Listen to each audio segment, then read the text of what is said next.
उनके लिए क्या कहा जाएगा कि लक्ष्मण रेखा मर्यादा हमारे धर्म की, हमारे देश, हमारे राष्ट्र की सबसे बड़ी मर्यादा है। पर हम ही अगर मर्यादा में नहीं रह पा रहे हैं, हम ही अगर मर्यादा में नहीं रह पा रहे हैं, हम आने वाले पीढ़ी को, आने वाले बच्चों को, माताओं और पिताओं, ओ माता और पिताओं, कान खोल कर सुन लेना। आप मात्र शब्दों से कितना ही कहते रहना कि बेटा पाप मत करो, पाप मत करो, ये मत खाओ, ये मत करो, आपके कहने से वे बच्चे कभी भी मानने वाले नहीं हैं। पहले आपको वैसा करके दिखाना होगा।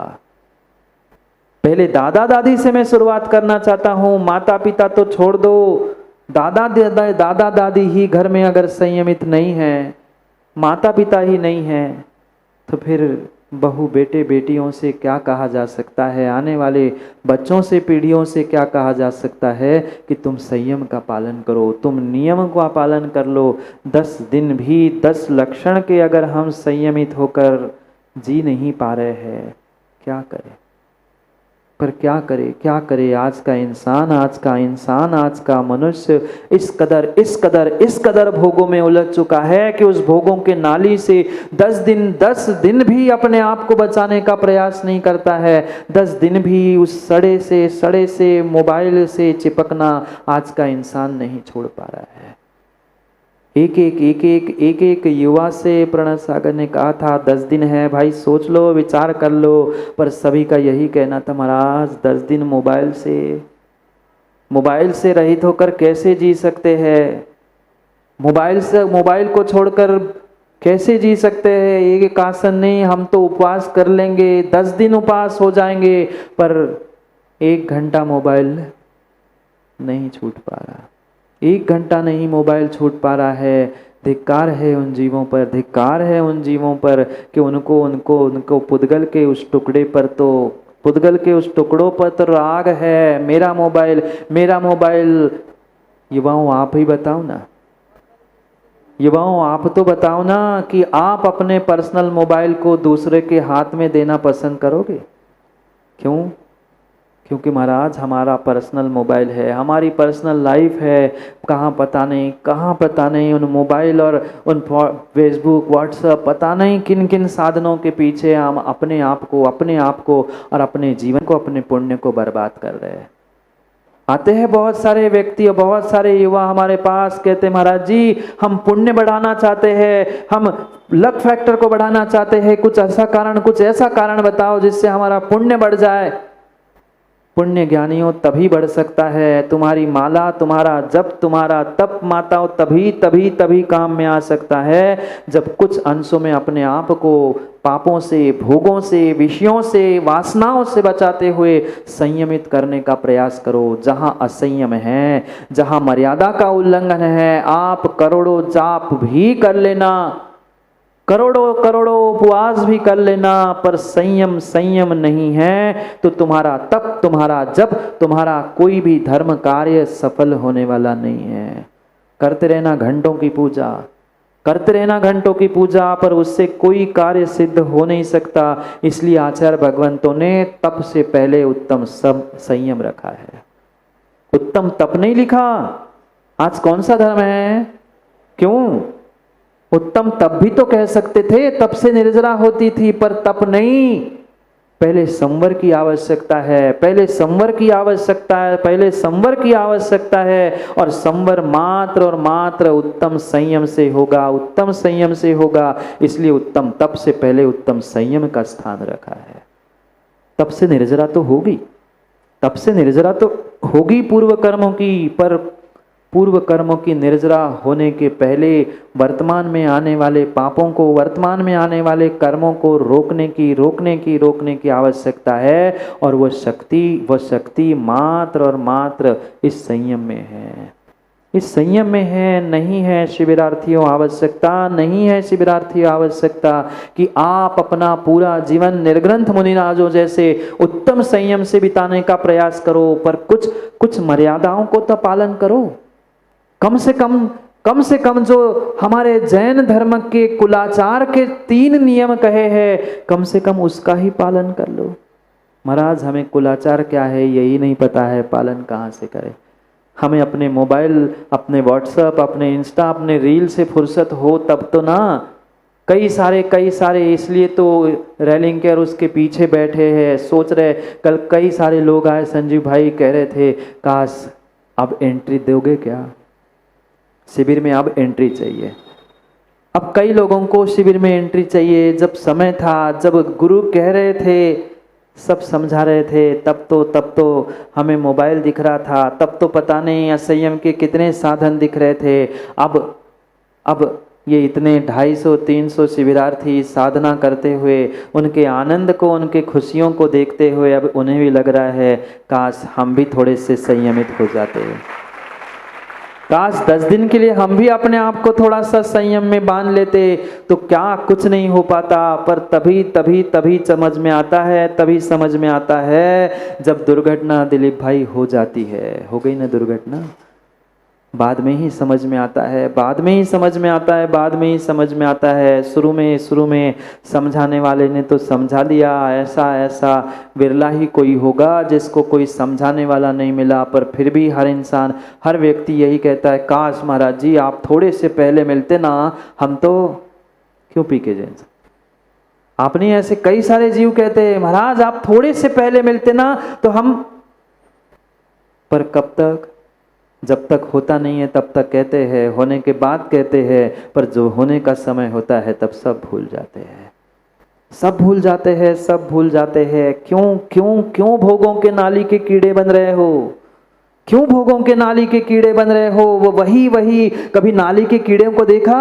नहीं देखा हो तो नाली को जाकर देख लेना, वही घूमता है, वही मटकता है, वह मल, वह खकार, वह सब कुछ गंदे से गंदे पानी में निकालने का भी प्रयास करो ना, निकालने का भी प्रयास करो, वो वही से पुनः उछलकर वही उस गंदी नाली में डूब जाता है। आपकी नहीं कह रहा हूं, आप तो दूध के धुले हो, आप बिल्कुल नाली के कीड़े नहीं हो। मैं तो नाली के कीड़ों की बात कर रहा हूँ, जो साक्षात नाली में बचाओ निकालो फिर डूब जाता है, और धोखे से भीतर नाली में नहीं पहुंच पाए ना, नाली से बाहर निकलकर तड़प कर मर जाता है। अपने आप को बहुमान सम्मान देते हुए विचार करो, क्या हम उन भोगों के नाली में लिप्त नहीं हैं?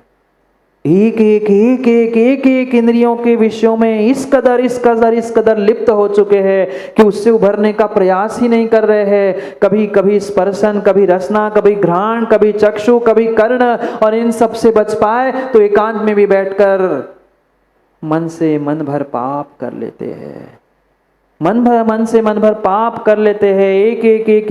एक इंद्रियों के कितने सारे विषयों को, ये संख्या तो बचपन से रट के रखी है बहुत सारे ज्ञानियों के, कि स्पर्शन इंद्रिय के 8 विषय होते हैं, रसना के 5 होते हैं, घ्राण के 2 होते हैं,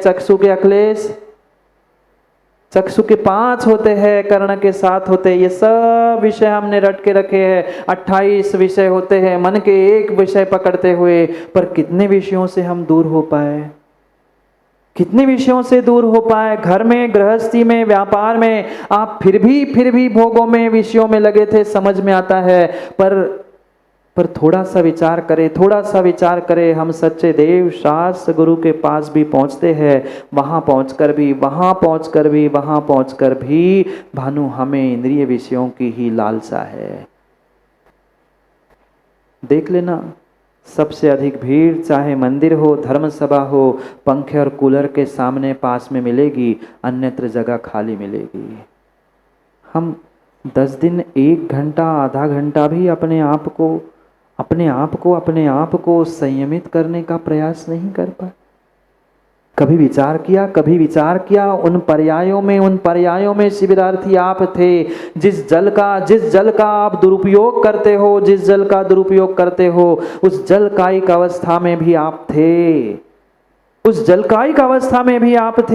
कभी तो विचार करो, पर फिर भी उस जल का किस कदर दुरुपयोग करते हैं, मां नहीं करते। एक बूंद अनछना पानी कितना, एक बूंद अनछना पानी जमीन पर गिर गया था तो कितनी कितनी पर्याय में उस माँ को कुकरी सूकरी और कितनी कितनी दुखमयी पर्यायों को प्राप्त करना पड़ा था। हम तो महाराज इसलिए एक बूंद नहीं, हम तो पूरी बाल्टी फेंक देते हैं। एक बूंद वाले को पाप लगता है ना, पूरी बाल्टी फेंकने वाले को थोड़ी पाप लगता है। जब एक बूंद वाले को इतना पाप लगता है, इतना पाप लगता है, तो शिविरार्थियों सोचो सोचो, जो पैक बॉटल का ढक्कन खोलकर बहुत अपने आप को स्टेटस सिंबल मानते हुए वे बॉटल का पानी पीने वाले जितने हैं, बॉटल की शराब पीने वाले जितने हैं, मैं उसे शराब से कम नहीं मानता। चाहे तुम्हारे कोल्ड ड्रिंक्स हो, चाहे तुम्हारी बॉटल हो, वे शराब से कम नहीं है। कब छना पानी, कब बॉटल में भरा, आगम तो कहता है 48 मिनट बाद उसमें पुनः जीव उत्पन्न हो चुके हैं और वह पीने योग्य है ही नहीं है, है ही नहीं है, है ही नहीं है। किंचित किंचित विचार करो। आजकल तो घर में इतनी सुविधा इतनी सुविधा इतनी सुविधा हो गई है, पानी छानने की, गर्म करने की आवश्यकता ही नहीं है। नहाना है तो बटन दबा दो, शॉवर से पानी आ जाता है, गीजर से पानी आ जाता है। छान के गीजर में पहुंचा था माताओं? बोलो हाँ। क्या जो पानी घर में आप बाथरूम आदि में प्रयोग करते हैं, क्या वह छना पानी था? नहीं था, नहीं था। कितने असंख्यात जीव मरे होंगे। एक बाल्टी एक मग्गे से काम चलता है ना किसी भी राती? पानी नहीं आता है तो 2 मग्गे पानी डाल दो, समय पे पहुंचना है तो 2 मग्गे में नहा जा सकता है। पर वही थोड़ा सा समय, थोड़ा सा पानी मिल जाता है तो अपने आप को पता नहीं शॉवर और पता नहीं कितनी भावना भाते हैं हम स्विमिंग टैंक में डुबकी लगा ले। कैसे गंदे और कैसे गंदे और कैसे घिनौना आदमी है, जिसमें उसी कह दूं चाहे जो स्विमिंग पूल में जाते हैं, स्विमिंग पूल में जाने वाले, नहाने वाले तो कभी स्वच्छ हो ही नहीं सकते। वहीं पे 1 नंबर कर रहे हैं, वहीं पे सब डुबकी लगा रहे हैं और उसे ही मुंह में ले रहे हैं, कुल्ला कर रहे हैं उसी पानी देख के होने। बजा लो ताली, अपने आप लो बजा लो। शर्म भी नहीं आती अपने आप को ताली बजाने। कैसे घिनौने हैं। पानी की हिंसा, जलकायिक जीवों की हिंसा तो अलग, उसके अलावा भी डुबकी लगाते लगाते कौन 1 नंबर कर रहा है, कौन क्या है, किसको खुजली है, किसको क्या बीमारी है, बढ़िया उसमें ही डुबकी लगाते। कहते महाराज वो क्लोरीन तो डल गया, क्लोरीन तो डल गया, ऐसे ही नाली का पानी क्लोरीन डाल के पी लो ना ऐसे। क्यों? उसमें भी क्लोरीन डाल के पी लो। पर नहीं, कितना अविवेक। मात्र अपने इंद्रिय और अपने प्राणी असंयम के कारण से ही ये सब परिणति चल रही है। आजकल तो इतने बड़े बड़े बाथरूम बन चुके हैं, वहां 2-2 बाथ टब है। जितना बड़ा उनका किचन नहीं है, उससे कई अधिक गुना बाथरूम है। संजीव जी हमसे पूछने मत आना महाराज किन किन के बाथरूम में आप देख के आए। हमसे पूछने आते महाराज आपको कैसे पता? इतने बड़े बड़े बाथ टब रखे, इतने बड़े बड़े बाथरूम है, ये शावर, ये बाथ टब, ये बड़ा पता चला ये हॉल के साइज का तो मात्र घरों में बाथरूम बना। क्या वहां पाप नहीं लगेगा? वहां जीवों की विराधना नहीं होगी? एक बूंद में जो आज विज्ञान स्वीकार कर रहा है 36,000 कुछ जीव एक बूंद में है। हमारा तो आगम, हमारा तो जैन दर्शन कह रहा है असंख्यात जीव एक बूंद में है। ज्ञानियों आज तक माताओं कितने असंख्यात जीवों की विराधना हमने की है अनछने पानी के निमित्त से। ये कूलर, ये एसी, कितने अनछने पानी, क्या छान के कूलर में पानी भरा जा रहा है? जो बाष्प, जो गैस बनते हुए बाद में एसी से पानी बहुत सारी ये कहते, इसलिए तो महाराज हम कूलर पंखे का प्रयोग नहीं करते, हम तो एसी में बैठते हैं। जिन साधनों का आप प्रयोग कर रहे हो ध्यान रखना, सभी साधनों में हिंसा है, असंयम है। कुछ तो कंट्रोल करो। कभी ये भी तो विचार करो माताओं कि उन पर्यायों में कभी आप भी थे। आपको कोई तकलीफ दे, आपको कोई कष्ट दे, आप पर कोई पुनः पानी डाले, आपको कोई अग्नि पे रखे, आपको कोई पंखे में घुसेड़ दे, तो कैसा लगेगा? फिर उन जीवों पर क्या बीतती होगी जिनके साथ आप अपने सुख सुविधा, अपने भोगों के लिए इतना सब कुछ कर लेते हो। कितनी वायुकायिक जीवों की विराधना की, कितनी जलकायिक जीवों की विराधना की, कितनी अग्निकायिक जीवों की विराधना की। थोड़ी सी ठंड लगती है, शुरू हो जाते हैं हीटर, थोड़ी सी गर्मी लगती है, शुरू हो जाते हैं एसी कूलर। ध्यान रखना, नरकों के चित्रों को शिविरार्थी आपने देखा है ना? सातों नरकों के चित्रों को आपने देखा है। कौन कौन कहां कहां जाना पसंद करेगा?